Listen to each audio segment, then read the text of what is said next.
TED Talk. Pretty low bar. These talks are never very good, right? I'm delighted to be here today. My talk today is called Millennials, the Millennial Generation, Who They Are and Why We Hate Them. Bear with me, Millennials. Before I start, I wanted to celebrate the three big components that go into TEDxSF. And the first is quite obviously TED. Let's hear it for Ted, the Nooch. I grew up in the Motor City, so that's my TED. But I realized, thank you very much, Motor City represent. I realized that I'm in the Bay Area, and so I've prepared an alternative TED for you guys as well. Let's hear it for Ted. Let's hear it for X. These are my Gen X brethren, right? Xzine and the boys. And let's hear it for SF.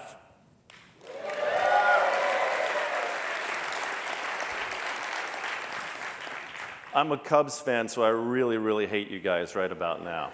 I want to spend a second and just talk about how come I'm here, how I got here. Believe it or not, that's me. I was existing on a steady diet of, I think, beer and pizza and a lot of sleep. I went to college and I majored in poetry and I minored in immaturity. Some would say I actually double majored. And I ended up in Chicago somehow with a job at an accounting firm that had become a consulting practice, Anderson Consulting. And apparently I thought it was appropriate to show up there on my first day to get my ID picture taken looking like I was a refugee from the Thompson twins.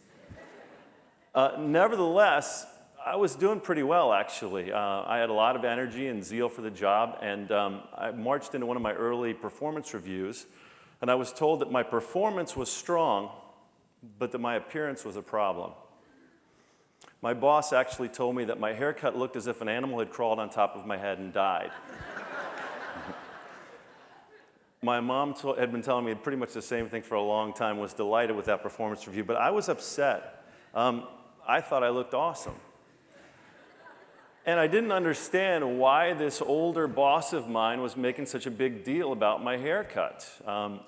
And so at the end of my performance review, I went home and I got online because I was kind of getting excited about what was going on the computer. And there was like a kind of bulletin board early social network called The Well that I had discovered because I was an insomniac and a little bit crazy looking for trouble. Turns out it was based in this place, Sausalito, California.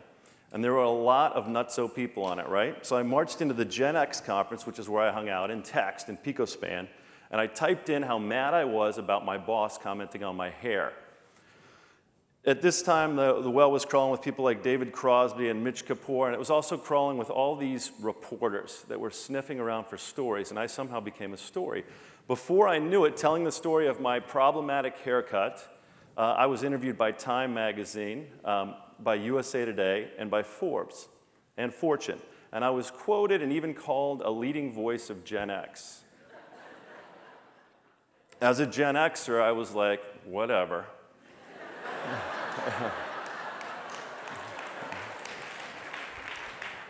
But really, I was excited, and I figured I'd better find out what it meant to be part of Gen X. And the reporters told me that what was happening, unbeknownst to me, was there was a generational clash. And my boss was a boomer, whatever that meant. And I was a Gen Xer, and we were destined to have problems because I was part of an entitled, lazy, goof-off generation, right? So that's what really launched me into thinking about generational dynamics and youth. And so my career evolved. I ended up at True about a decade ago, spending my time thinking about teens and 20-somethings and helping companies and organizations connect with them more effectively. And I really think, I've noticed of late that millennials are the new target.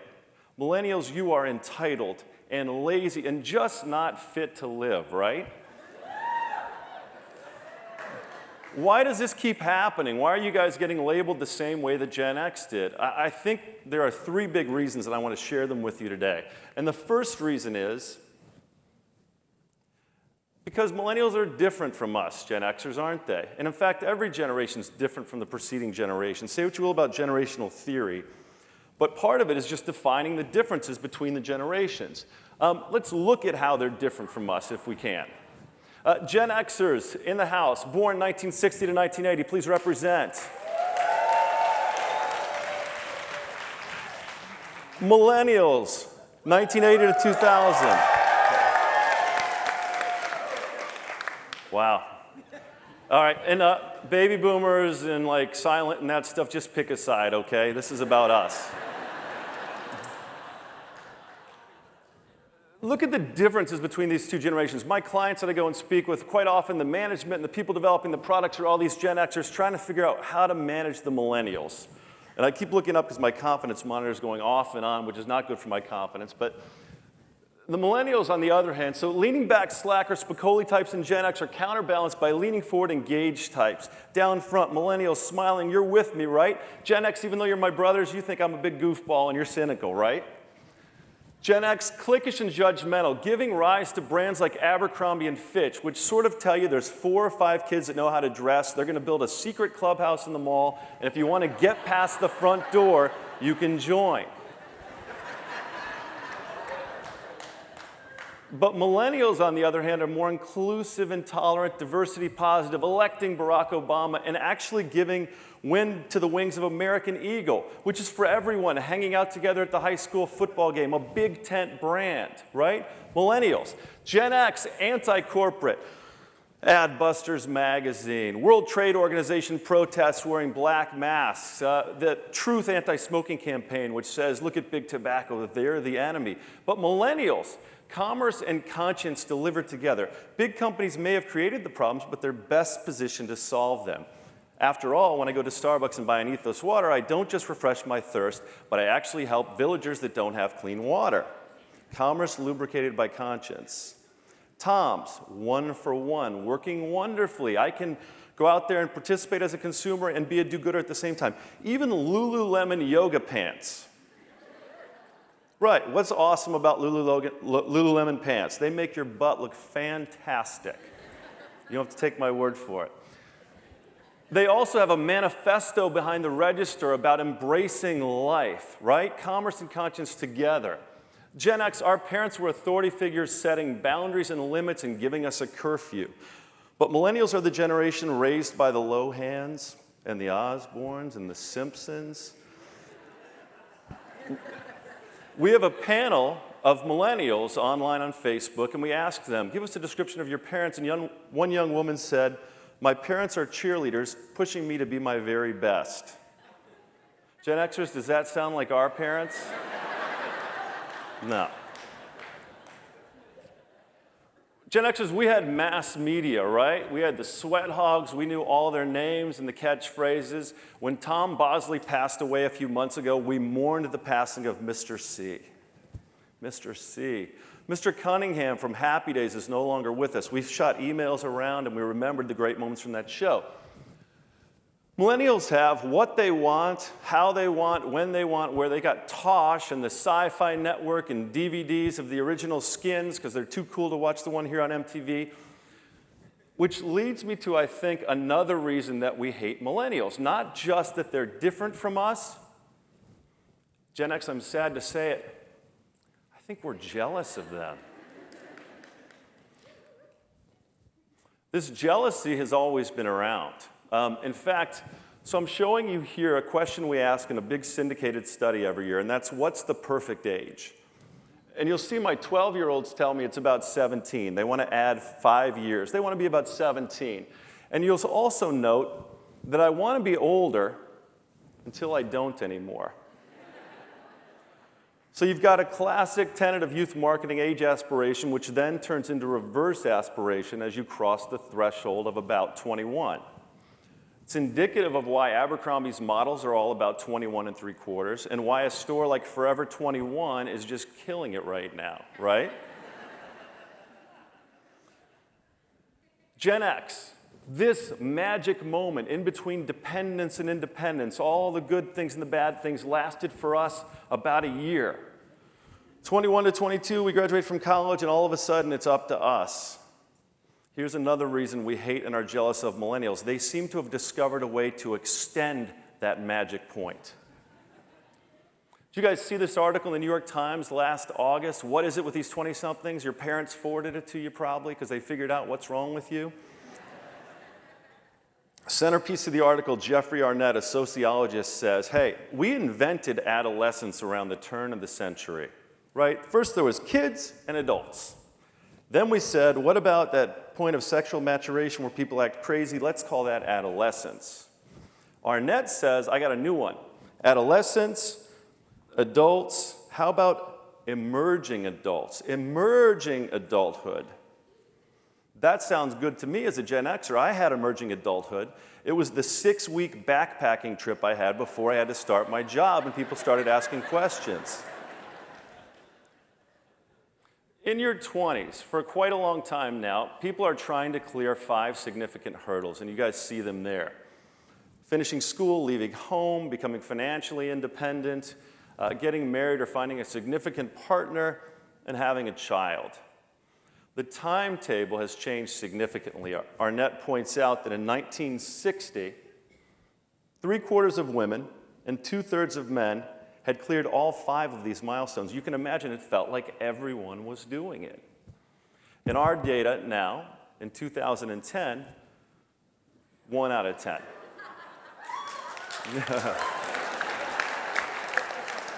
You millennials, 1 out of 10. The roadmap is still valid. Millennials generally in our work we find are interested in all 5 of those things. Roadmap is fine, but to the roadmap they apply a road trip mentality.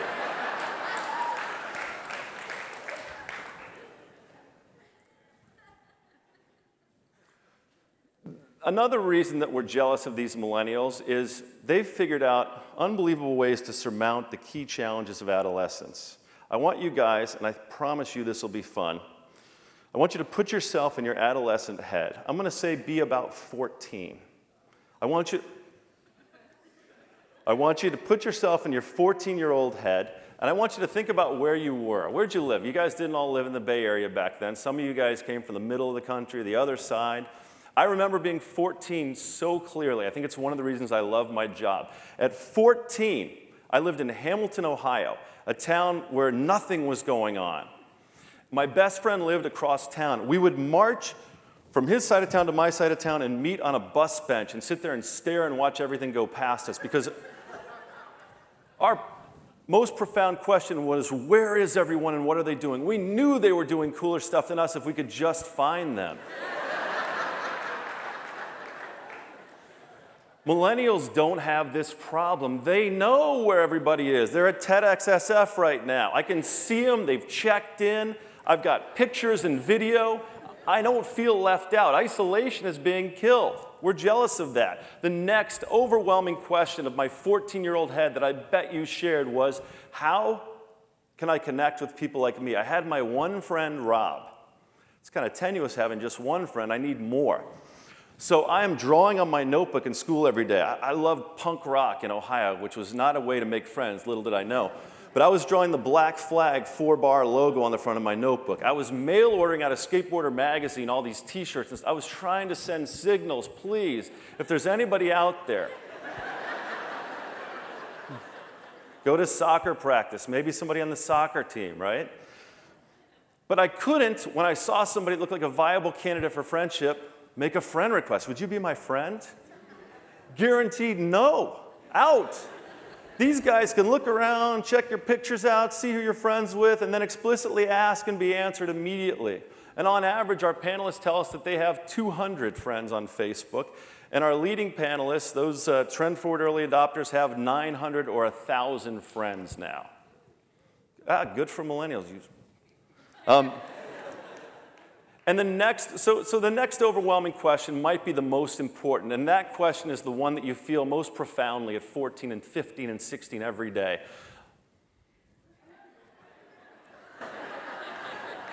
It's sort of a rhetorical question, right? But I know that my evolving awesomeness must be appreciated. I just figured out that my haircut looked horrible yesterday. I fixed it. Must I wait for the yearbook to change the record?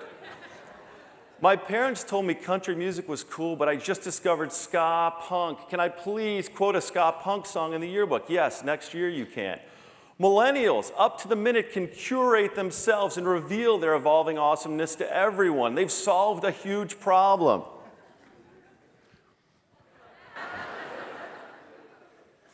We ask in our syndicated study, what's your favorite website? When you ask in a write-in question in a big study about favorites, like favorite athlete, 10, 15% will write in an athlete or a brand. Facebook, 54% of teens, 46% of 20-somethings write it in as their favorite website, pretty much smashing everything that comes in its wake. Smashing everything that comes in its wake. Just to put that in perspective, Michael Jordan had the highest write-in favorite score in our study for years. 27% of millennial guys had written in Michael Jordan as their favorite athlete. Facebook is twice as popular as Michael Jordan ever was. In addition to their favorite website, I really think millennials, and this is appropriate being in the Yerba Buena Center, which I'm told in Spanish means good yerba, am I right? I'm feeling confident, I decided to trot that out. Is it like 1:30? My wife and kids are at Alcatraz right now, and I think that's also appropriate given 4 days in a hotel room. Their favorite brand you guys see up there is actually Apple. 5 years in a row, teens, 20-somethings, guys and girls all agree that Apple is their favorite brand. Why? Deconstructing their favorite brand tells us about who this generation aspires to be. Here's their blueprint for themselves. I am premium and yet very accessible, not Saks Fifth Avenue. I'm a hipster, but I'm not too cool to be your friend. And if you're as lame as PC, I'm going to help you see the light. Massively personal. Everybody gets the same one, and then you run with it and make it your own. I love this. Nobody's better. Everyone starts from the same point, and then we go crazy. Templated personalization. Technology not for its own sake, like Gen X had, but technology as a way to achieve ultimate fun, to play music, to manipulate photographs. I like companies that give me something and then make it useless within a few months' time as a millennial. Don't stop innovating. Kill the thing that you've given me. I love when Apple does that. I'm doing it to myself every day. And the last thing, this commerce and conscious thing coming together, is that Apple is a company that feels also like a movement. To form and function, they've added philosophy. This is the roadmap for who these guys want to be. Millennials. It's almost like they might be better than us. Is it possible that Gen X, we have become Seinfeld to their relentless Newman? Let's have a showdown right now and settle this once and for all. Gen X, here's our teen idol, the Do Run Run. He's awesome, right? Who's better, our guy or their guy? This guy sold out Madison Square Garden in a year and a half from when he started his career. Who wins? Millennials, right? Are there a lot of millennials out there? Gen X, I want us to be right, but all right. We had the yearbook. They've got Facebook. I hate to say it, but who wins? Millennial. Are there a lot of millennials in the audience that might want to join in here? We had the library, which is pretty cool. But they've got the internet and the Kindle and access to everything. I hate to say it, but from where I'm sitting, who wins? Millennials.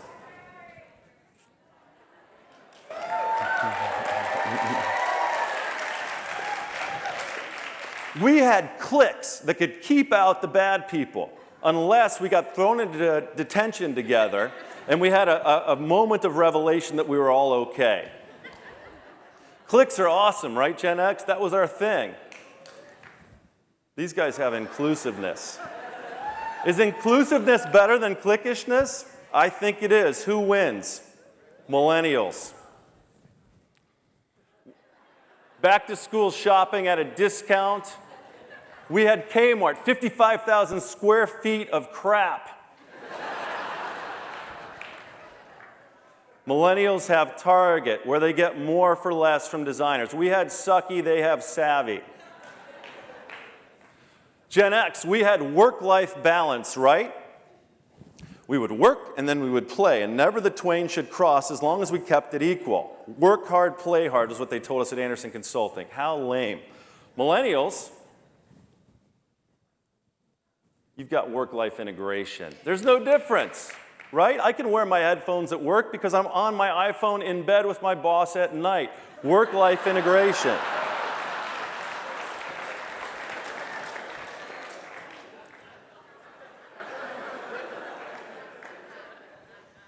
Gen X, this was our moment, right? We concede all the previous points, but we had a guy who had an awesome mustache who won 6 gold medals. No one will ever win more than 6 gold medals in the Olympics. Millennials. We have embraced the idea, as speakers have said before me, of evolution in all other arenas of life. Can't we agree to do it when it comes to the generation that follows us? That's my talk. Thank you.